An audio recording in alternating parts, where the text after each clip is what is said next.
Agora sim, né, falar sobre como calcular a intensidade ou módulo do campo elétrico. O campo elétrico é uma grandeza vetorial, tá? Representação do módulo pode ser sempre ou com as barrinhas laterais e a setinha em cima, né? Ou só a letrinha.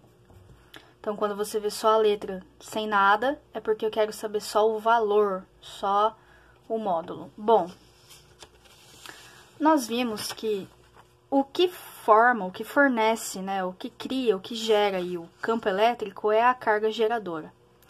Ela não precisa de uma carga teste. Então, a região ao redor dessa carga, ela já está modificada só pela presença dela. Ela não precisa de uma outra carga para que aconteça, para que crie um campo. Ela já modifica a região ao redor dela. O efeito que a gente tem ao aproximar uma segunda carga, que eu chamo de carga de prova, né, ou carga teste, é atração ou repulsão. Então, vai surgir uma força elétrica nessa carga. Então, nós vimos que o campo elétrico pode ser representado pela força dividido pela carga teste. Porém, nas aulas passadas, nos módulos passados, nós vimos que o módulo da força elétrica ele pode ser representado como constante eletrostática, razão entre duas cargas, dividido pela distância delas ao quadrado. Então, se eu substituir o significado da força pela definição de força, a gente chega numa expressão no qual eu consigo cancelar o Qzinho de cima com o Qzinho de baixo. E aí, a gente tem uma outra maneira de escrever o campo elétrico, como K, módulo de Qzão, módulo da carga fonte, dividido pela distância entre elas ao quadrado. Unidade de medida de módulo é Newton por Coulomb, tá? Representando um gráfico E por D ao quadrado, a gente vai ver o perfil de hipérbole. O significado é o mesmo da força. Quanto maior a distância entre as cargas, menor o campo também, menor a força e menor o campo, a região de campo fica enfraquecida, tá? Bom, e a situação se eu tiver o campo elétrico sendo gerado por várias cargas fonte? Imagina que eu tenho uma carga fonte aqui que eu chamei de Q2 e uma carga fonte que eu chamei de Q1, e eu quero analisar o efeito dessas duas em um ponto em questão, um ponto específico. Então, eu vou desenhar o vetor campo elétrico a partir do ponto. E aí, a gente tem que lembrar que o campo elétrico, ele sai da carga positiva e entra na carga negativa, tá? Então, para esse ponto aqui, em relação a Q1, o vetor campo está apontando para fora. E neste ponto, em relação a Q2, o vetor campo elétrico está apontando para dentro. Agora, o que acontece? Como E1 e E2, eles formam entre si um ângulo e eles são vetores, eu preciso encontrar qual o vetor resultante, campo elétrico resultante, entre os vetores E1 e E2. E a gente vai fazer isso por somatória vetorial, tá? E aí cai naqueles casos de relembrar vetores. Se eu tenho ângulos de 90 graus entre eles é uma coisa. Se eu tenho o ângulo θ menor ou maior que 90, a gente faz lei dos cossenos. Se é 90, a gente faz Pitágoras. Se coincide mesma direção e mesmo sentido, soma. E mesma direção e sentidos contrários, a gente faz a diferença, tá?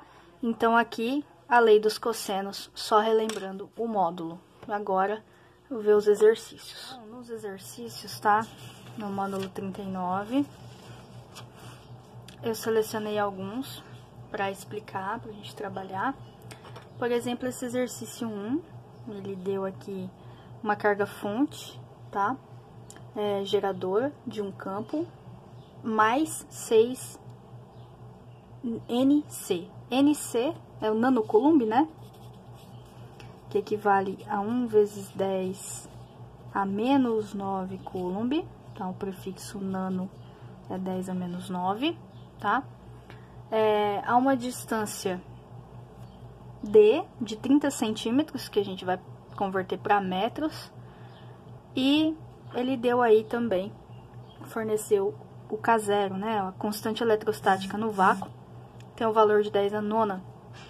E aí, pra gente calcular a intensidade ou o módulo do campo elétrico. Então, vou usar a expressão que a gente viu no finalzinho da aula passada. KQ quadrado, substituir os valores. 10 a nona com 10 a menos 9 a gente consegue cancelar. O 0,3 eu passei para notação científica, como 3 vezes 10 a menos 1 elevado ao quadrado. E aí eu vou resolver 3 ao quadrado, 9. E aqui eu faço a multiplicação, menos 1 vezes 2, menos 2. Vai dar 54 sobre 9, ou seja, 6 vezes 10 ao quadrado. Newton por Coulomb, que é a unidade de medida de campo elétrico, vai dar a resposta D, tá? Depois eu peguei como exemplo o exercício 4. Ele deu uma carga fonte maior que zero, ou seja, significa que a carga fonte é positiva. E ele deu uma carga de prova negativa e pediu pra gente dar os módulos, né, a representação aí do vetor campo e do vetor força sobre essa carga. Bom, então, primeiro você pensa na carga como se fosse um ponto. E aí, primeira coisa que você faz é o vetor campo, tá? Você olha para a carga como se fosse um ponto, olha para a carga fonte, é ela que gera o E, então eu até desenhei de marrom para você saber que é ela que está gerando esse E, e o E está saindo da carga positiva, o campo sai da carga positiva e entra na carga negativa. Esse é o sentido do campo elétrico. Então, se isso aqui fosse um ponto, a partir do ponto estaria saindo. Agora, o vetor força, ele é orientado no sentido contrário à força elétrica, porque é uma força de atração, já que a carga de prova tem sinal contrário à carga fonte, à carga geradora. Então, aí a gente cai aqui, né, na situaçãozinha em que, para cargas teste negativas, o campo e a força elétrica têm sentidos contrários. Bom, peguei mais um exercício aqui para exemplificar, do módulo 40, que é o campo gerado por diversas cargas. E aí a gente tem duas figuras, duas representações. Na primeira figura a gente tem um ponto P, e eu tenho duas cargas geradoras positivas, e o exercício está pedindo aqui, né, pra gente esboçar o desenho do vetor campo elétrico no ponto P. Eu quero o campo elétrico resultante, né, gerado pelas duas cargas. Bom, então no ponto P, em relação à carga 1, eu teria o vetor E1 saindo dela. No ponto P, em relação à carga 2, eu tenho o vetor E2 saindo dela. E aí, entre E1 e E2, eu vou ter o E resultante. Usando a regra do paralelogramo, né? O que é a regra do paralelogramo? Eu projeto o vetor E1 aqui, projeto o vetor E2 aqui, fechando as extremidades de um paralelogramo, e aqui no ponto de encontro eu desenho o vetor resultante.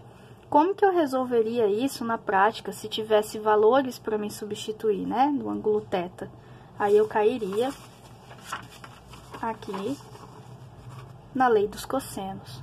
E1 ao quadrado mais E2 ao quadrado mais 2 vezes E1 vezes E2 vezes cosseno de θ, tá? E para o outro desenho, que foi fornecido ali no mesmo exercício, a gente teria dois desenhos. Ponto P tá aqui, uma carga fonte positiva e uma carga fonte negativa. O vetor E1, se eu chamar essa carga aqui de 1 e essa carga aqui de 2, esse seria o vetor campo 1 saindo, né, da carga 1. E como a carga 2 é negativa, eu teria o vetor E2 entrando. E aí, mais uma vez, usando a regra do paralelogramo, eu vou fazer o vetor resultante, né? Aqui, ó, ele vai estar orientado aqui, tá? Então, era só para representar os desenhos. Os outros exercícios, eles seguem o mesmo perfil, eles seguem o mesmo padrão. Então, eu peço que vocês tentem fazer esses exercícios, tá? E aí, na aula de amanhã, a gente comenta a respeito disso que foi exposto hoje, tá? Obrigada, gente. Até mais.